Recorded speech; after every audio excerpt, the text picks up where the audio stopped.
Всем привет! Мы продолжаем ретро-рубрику канала, и сегодня я вам покажу довольно необычный и редкий автомобиль, о котором мало кто слышал. И мы рассмотрим Хорьх P240, который копирует прототип 1958 года выпуска.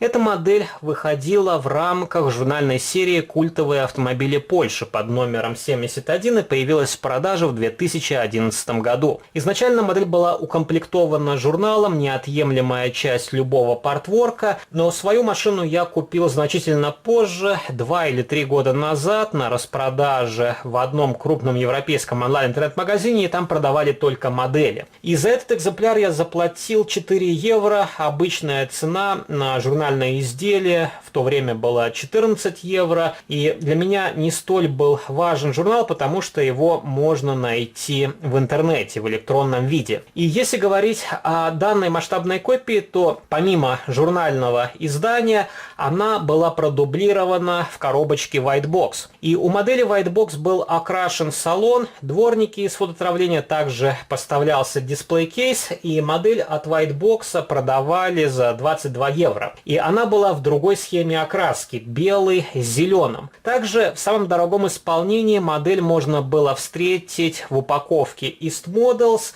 Она стоила 35 евро, и у East машина предлагалась в двух цветах. Это классический черный цвет и двухцветный вариант бежевый с голубым. И также была одна модель от Иста по заказу онлайн-интернет-магазина. В полицейской версии она стоила еще дороже, чем базовое исполнение. Ее продавали за 40-45 евро, и сейчас ее довольно проблематично найти на вторичном рынке. И что касается журнального изделия, почему я его приобрел, для себя не вижу смысла переплачивать за более дорогостоящую машину в коробке East Models, потому что пресс-форма здесь все равно одна.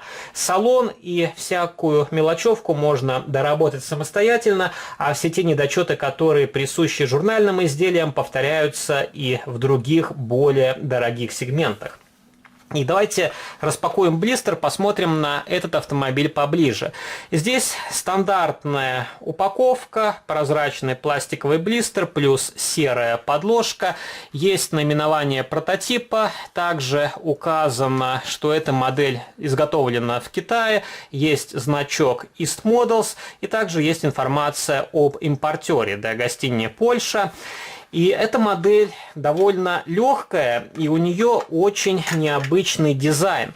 Она выглядит меньше, чем является на самом деле. И по размеру этот автомобиль примерно такой же, как ГАЗ М21. И чем-то мне эта машина напоминает 407-й «Москвич». Также есть некоторые характерные элементы продукции Wartburg, но тем не менее эта машина довольно самобытна. И если говорить о настоящем прототипе, то это машина люкс-класса, и она выпускалась очень непродолжительное время, с 56 по 59 год.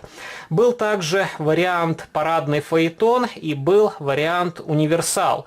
И, кстати, у East Models тоже универсал представлен в 43-м масштабе.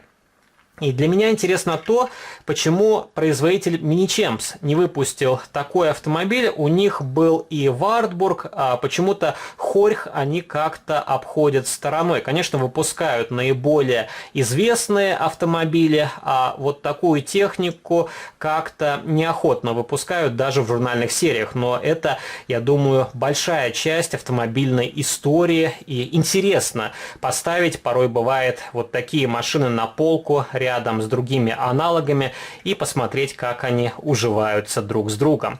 И здесь довольно симпатичная схема окраски, синий цвет с белой юбкой, и краска более-менее хорошо нанесена, хотя в некоторых местах встречается различный мусор.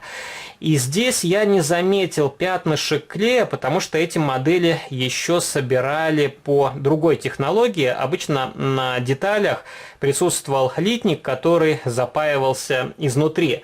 На более поздних моделях стали приклеивать детали, и из-за этого образовалось очень много белесых ореолов, также пятен клея, и в этом плане ранняя журнальная серия намного выигрышнее, чем более поздние изделия. Здесь дверные ручки отлиты вместе с корпусом, обозначены просто серебристой краской, также краской обозначены стойки, присутствует зеркало заднего вида, дворники здесь уложены более-менее аккуратно, но, на мой взгляд, смотрятся не совсем правильными, потому что они меньше, чем должны быть на настоящем автомобиле. Здесь получается очень маленькая площадь очищения лобового стекла. Если посмотреть на решетку радиатора, то она выглядит тоже как-то игрушечно из-за того, что на передней части очень много хрома. И, конечно, здесь по-хорошему нужно зачернить отверстия в решетке. И, по-моему, они были зачернены на модели от East Models. Но не каждый может аккуратно дорабатывать модели, поэтому я свою модель оставил пока что в таком первозданном виде. Также очень просто смотрится осветительная техника. Для журнальных изделий черные точки – это нормальное явление, но сейчас от него постепенно уходят даже в низком ценовом сегменте, и фары стараются сделать иначе. И здесь тоже можно сделать доработку, снять линзу фары, спилить литник, ее замотовать с задней стороны, наклеить фольгу, и тогда фара будет смотреться более правдоподобно.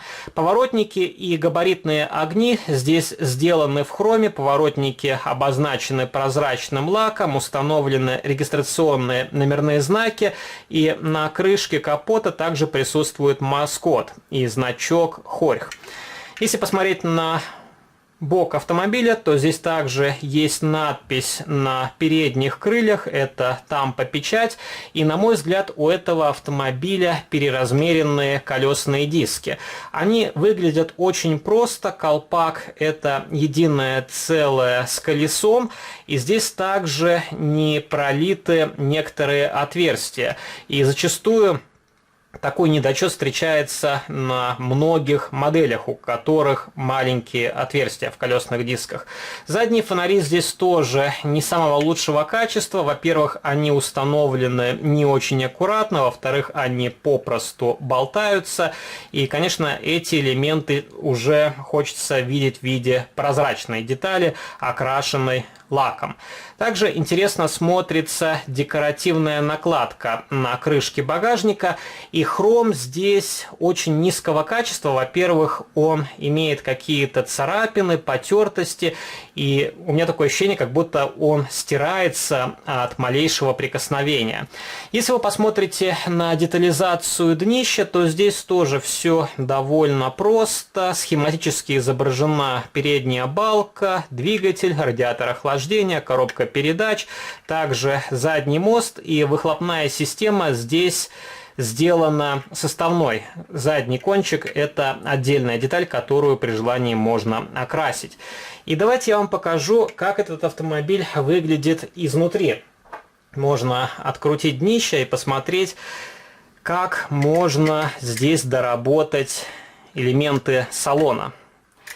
И здесь плашка из черного неокрашенного пластика, как и на большинстве журнальных моделей, хотя я посмотрел, сейчас продаются многие ранние выпуски в онлайн-интернет-магазинах, и в некоторых европейских журнальных сериях изначально был окрашен салон. Но по большому счету ничего сложного нет окрасить одним цветом 2 сиденья и 2 дверные карты. Ну, вот так выглядит салон, и панель приборов здесь на 2 крепежных штриках, которые завальцованы. И обычно, если я демонтирую панель приборов, я высверливаю сверлом вальцовку и потом уже панель приборов вклеиваю обратно аккуратно. И, возможно, когда-то я доработаю эту масштабную копию, но пока что нету желания заниматься доработкой, потому что это и время затраты, и тоже уже надоело дорабатывать все журнальные модели. Они у меня хранятся в одной большой коробке, и я время от времени их проверяю, достаю, показываю вам, и убираю обратно. И вы спросите, а зачем ты покупаешь журнальные модели, ведь сейчас на рынке очень много интересных машин за нормальную цену. Но, повторюсь, помимо журнального издания и более дорогостоящей модели от ИСТа, такой хорьх никто не предлагает. И давайте я вам покажу, как рядом смотрится Волга ГАЗ-21, которая выходила в серии «Автолегенда СССР». И как раз здесь наглядно вы видите, что у Волги примерно такая же длина кузова, правда, Волга чуть шире, чем автомобиль хорьх. И как раз это наглядно видно, когда вы ставите рядом два автомобиля. Но если хорьх поставить отдельно, кажется, что эта машина намного крупнее, чем Волга. И рядом также я могу вам поставить 407 Москвич. И, конечно, здесь разница в размерах ощутима. Но дизайн в чем-то похож у двух автомобилей. И это «Москвич» из серии «Автолегенды СССР». Он выходил под номером 1, но эту машину я также в коллекцию приобрел значительно позже.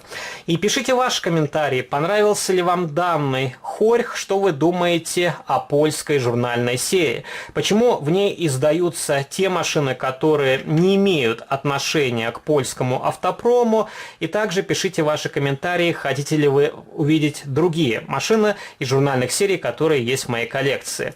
Не забывайте поддержать видеоролик лайком, вступайте в мои группы в социальных сетях ВКонтакте и Фейсбуке, жмите на колокольчик и заглядывайте на основной канал, там тоже регулярно выкладываются детальные видеообзоры на самые разнообразные автомобили. А на сегодня это все, до новых встреч, пока.